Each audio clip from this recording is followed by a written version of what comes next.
استاد آخران سوال، ویتری واجب هم قضایی خوانده می شود؟ ویتر قضایش خوانده می شد، فقط همون سحر خودش.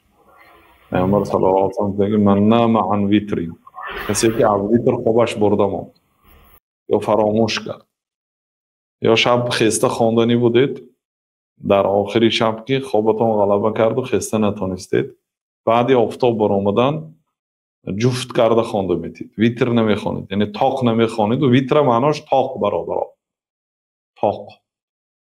تاق نمیخوانید. عادتا 3 رکعت میخوانده باشید، 4 رکعت خوانده میتید. عادتا 5 رکعت میخوانده باشید ویتر رو، 6 رکعت خوانده میتید قضای شب. برای آنکه لا ویترانی فی لیله، در یک شب 2 تا ویتر ممکنه، روز به هم 2 تا ویتر ممکنه. چون نماز شام هست و 3 رکعت هست، شما 3 رکعت نمیخوانید در روز، چون که اگر شما 3 رکعت خوانید شام کتی این هر دوش جفت میشد. بنابراین جفت میخوانید. پیامبر صلی الله علیه و آله گفتن که در حالت جفتی میخوانند، یعنی 3 رکعت ویتر میخوانده باشید، بعد آفتاب برآمدن تا پیشینه حق دارید که قضایی خوانید،